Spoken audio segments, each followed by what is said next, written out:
बिस्मिल्लाहिर्रहमानिर्रहीम, अस्सलाम वालेकुम। मैं फैसल यासीन और आप देख रहे हैं आपका अपना यूट्यूब चैनल विलेज फूड 786। अल्लाह ताला आपको खुश रखे, आबाद रखे, हमेशा सलामत रखे।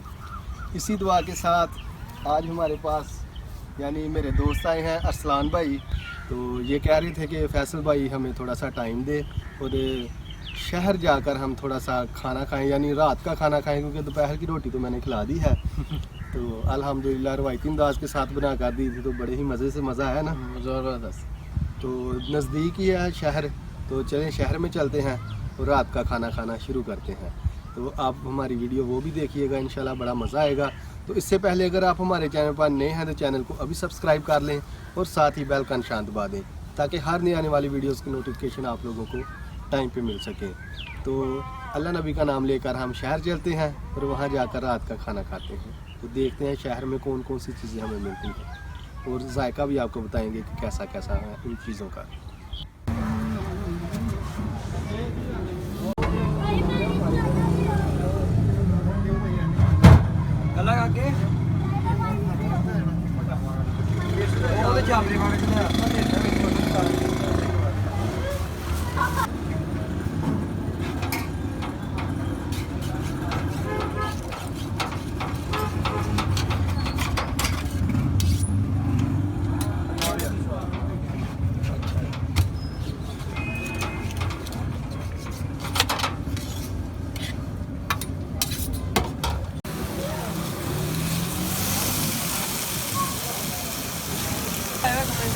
आज काल में है ना फिर आज थोड़ी महंगी बात है। हां जी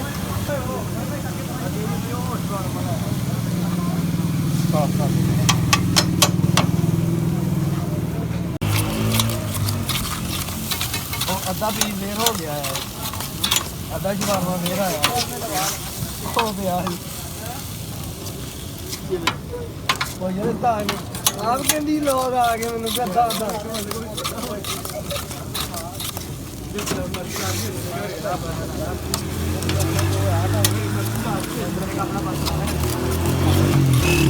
नहीं सारे चलाए थी।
आगे बढ़ी है हाँ बढ़ी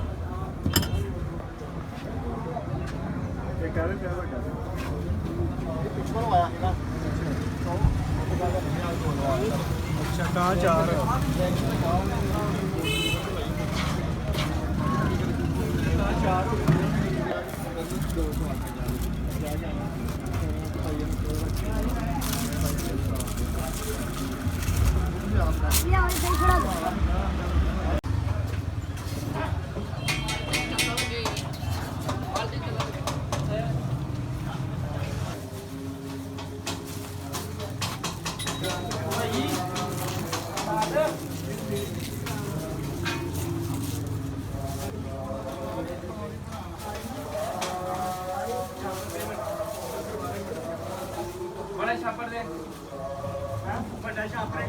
अपना भी बचाना है।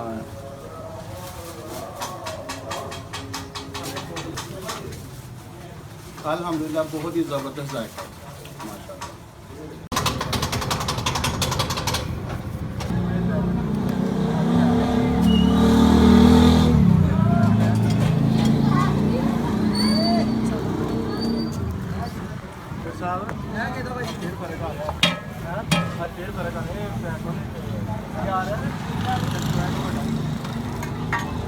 छोटी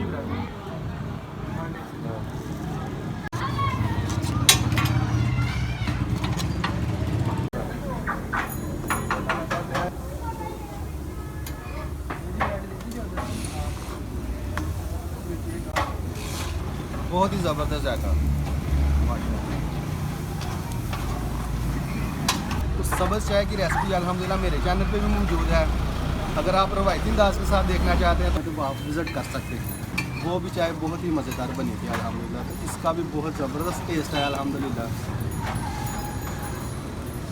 हमारे सर्दियों के मौसम में सबज़ चाय पीने का अपना ही मज़ा है।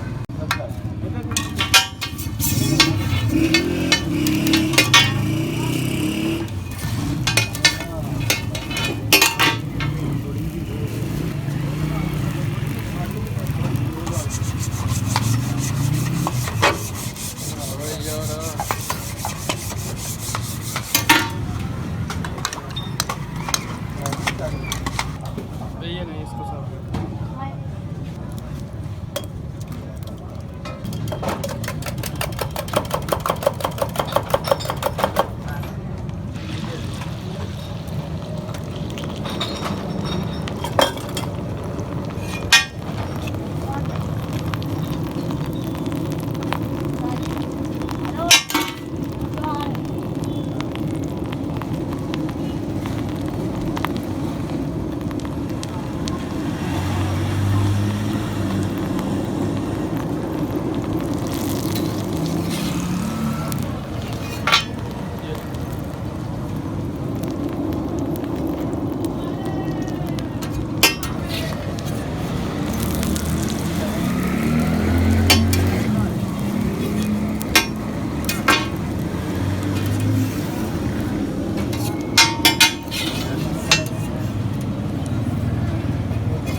बिस्मिल्लाहिर्रहमानिर्रहीम।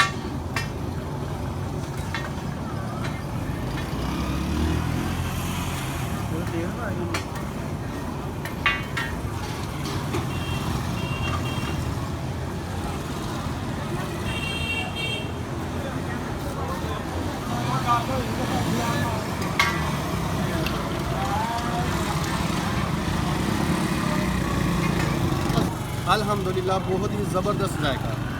सर्दियों के मौसम में बर्गर खाने का बड़ा ही मज़ा आ रहा है अल्हम्दुलिल्लाह।